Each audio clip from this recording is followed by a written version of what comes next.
Ano yung mga pagkaing dapat medyo hinay-hinay na, iiwasan na pagkarating ng isang edad? So, may mga pagkain, pag senior ka na, bawal na kainin. May pagkain, pag age 40, bawal na. O, ano ba yung mga binabawal na? Okay?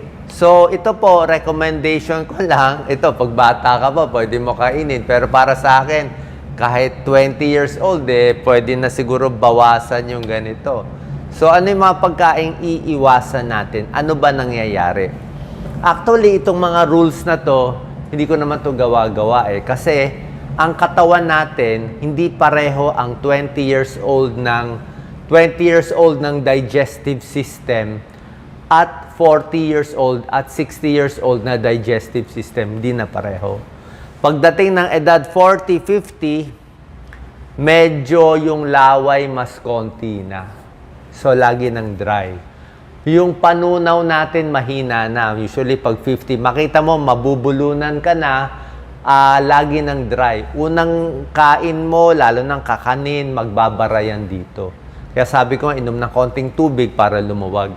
At yung mga gastric juice, gastric acid, yung mga enzyme na tumutunaw sa kinain nating kanin at ulam, kumokonti na. So, nababawasan yung panunaw natin talaga sa loob ng katawan mismo. So, kung dati kumain ka ng double cheeseburger, baliwala, age 50, age 60, subukan mo kumain ng double cheeseburger.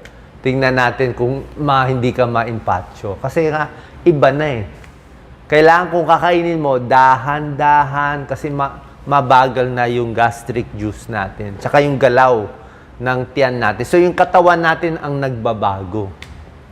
Tsaka pag may edad na, syempre, may high blood na, may diabetes na, may maintenance medicine na, mabagal na galaw. Kaya iba na ang tanggap ng pagkain sa may edad kaysa sa bata.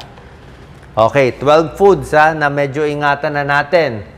Number 1, yung mga nakakabara, nakaka-choke na pagkain. Ano ba to? Ako, siguro, pag bata pa kayo, hindi nyo pa ma-experience. Hindi mo napapansin, minsan, unang subo nyo, ayaw na bumaba. Ayaw na bumaba. Sasabihin na iba, nako, Doc, baka may cancer na ako dito sa thyroid, ayaw na bumaba. Pero, minsan, dry mouth lang Mas dry yung mouth natin, kaya maraming tubig inumin. Or mas nervyos, mas dry mouth. Tapos yung una nga, yung bituka natin, mabagal na yung galaw.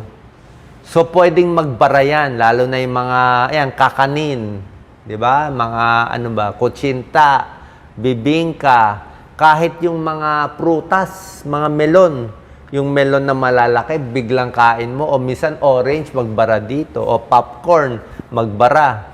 Okay? Minsan, mga very dry na pagkain, ang hirap.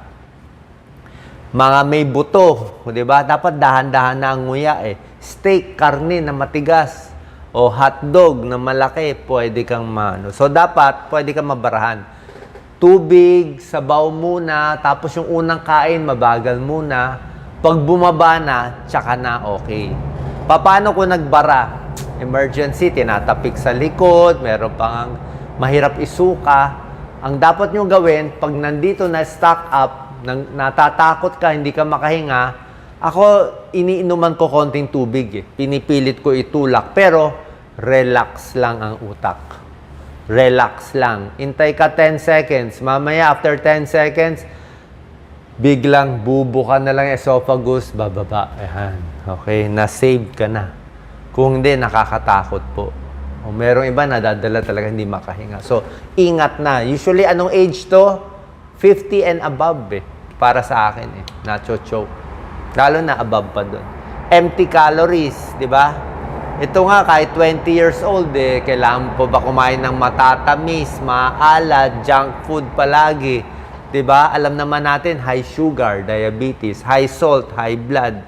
Di ba? High calories, nakakataba. So, ito, kahit edad 20s pa lang, iwas na tayo. O, hinay-hinay na.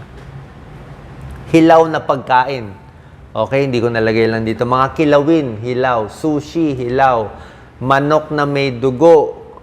Beef or pork na may dugo pa. Lalo na steak na medium rare.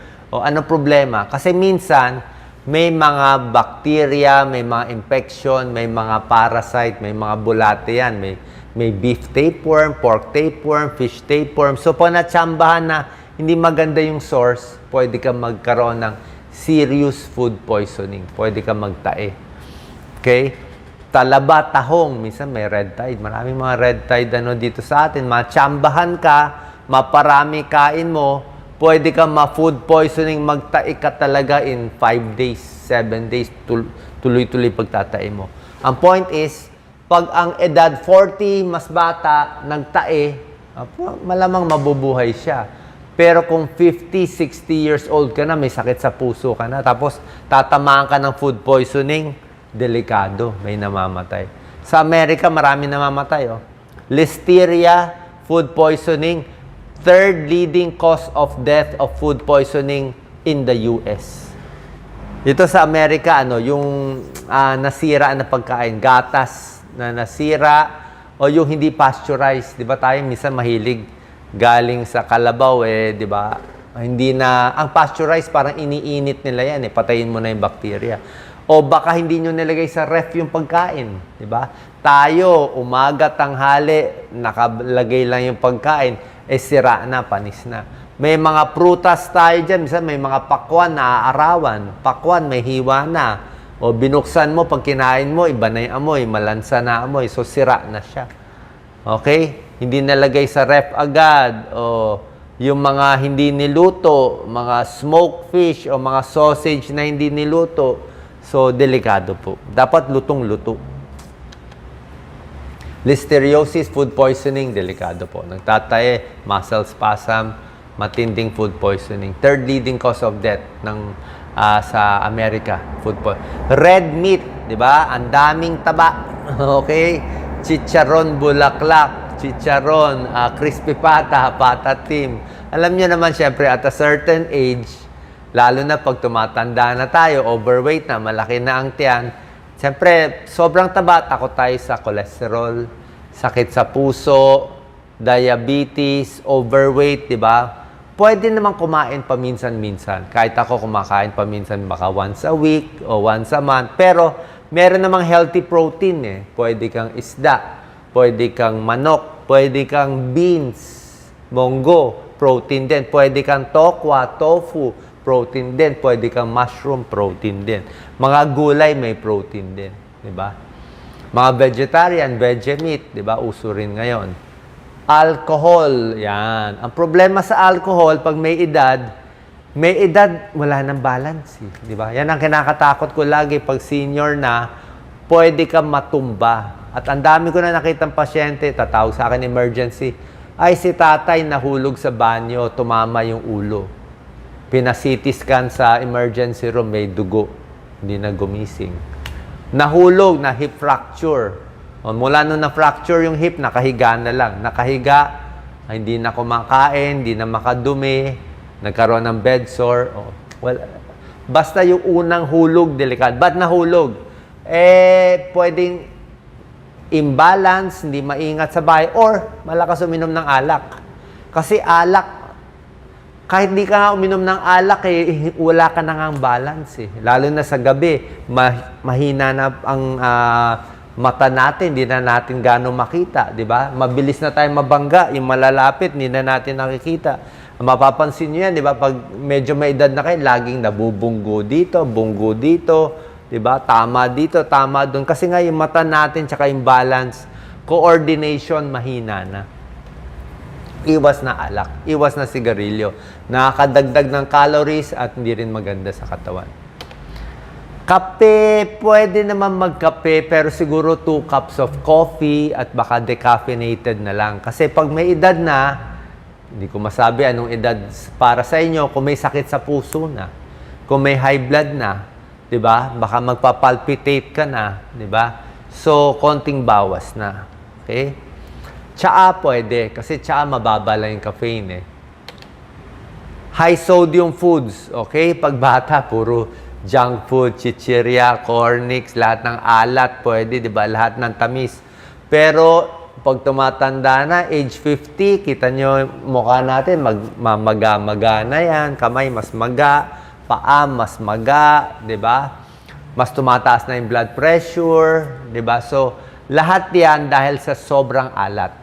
Gusto mo bumaba blood pressure, bawas alat. Chichirya, sarsa ng adobo, bagoong sa kare-kare, toyo, patis, asin, ketchup, marami ding asin yun, alat. So pag sobra alat ang kinakain natin, mani na maraming asin, sobrang alat, tataas ang blood pressure. Mas magmamanas. At doon magkakaroon ng problema. Kaya high salt foods, instant noodles, noodle pwede kainin. Yung sabaw ako, tinatapon ko na lang. Kasi alat yun eh. Yung seasoning eh. Yung alat ang babawasan natin. Ito, cold meat, processed meat, sobrang alat din yan. May mga preserved meat, maalat siya. So, ang maganda, high potassium foods. High potassium foods nakakababa ng blood pressure. High potassium foods nakakabawas ng salt, asin sa katawan. Saging, prutas, orange, mga lahat yan. High potassium foods. May mga gulay na high potassium foods. Prito. Very oily ang pagkain. Pag bata ka, okay sa'yo, di ba? Puro fried chicken. Pero pansin nyo, pag medyo 50 ka na o 60 na, damihan mo yung mantika, medyo umay na tayo. Di ba? Parang hindi ka na matunawa. Hindi na masarap ang feeling. Afterwards, feeling mo mag-GERD ka na, parang hindi ka na matunawan. Kasi nga, maraming oil, matagal sa tiyan. Siyempre, more oil. More oil, more prito, high cholesterol, heart disease, diabetes, and higher cancer risk. Processed packaged foods, siyempre, puro matatamis. Diba? Ang daming matatamis na talaga sa atin. So, pag maraming sugar, overweight. Pag overweight, sasakit tuhod, sasakit ng mga katawan natin. Diba? Nakaka-addict. So, dapat mas hindi matamis. Sugary beverage, alam naman natin soft drinks, diba? Talaga. Soft drinks, iced tea, kahit ano pa mga drinks, tubig na lang. Okay? Tubig, tsaa, buko, pwede naman buko, wag din masyado marami kasi unless hindi ka overweight. Kung di ka mataba, pwede ka mang buko. Diba? Pero isang buko, isang baso ng buko juice, walang sugar, mga 45 calories. Marami din siya. Sa prutas, depende sa prutas. Okay? Dapat prutas, wag overripe. Pag prutas na mangga, matamis ang mangga, kaya konti-konti lang, isang pisngi lang ng mangga. Grape siguro mga hanggang 8 piraso lang. Pag melon siguro isang slice lang, hindi siya all you can eat. Diba? Ang pwede lang maraming prutas, mansanas, orange pwede na rin, suha, paminsan-minsan pwede na rin. Yan lang mga pwede. Saging pwede rin. Okay? Saging kasi nakakabusog.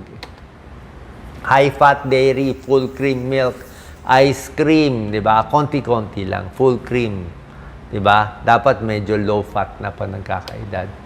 Ang suha, actually, pwede naman, healthy naman siya. Kaya lang, ito lang po sa mga may maintenance medicine. Kung may maintenance kayo sa high blood, sa insomnia, sa nervyo, sa mental health, may mga gamot na pag hinalo sa suha, nababago yung dose.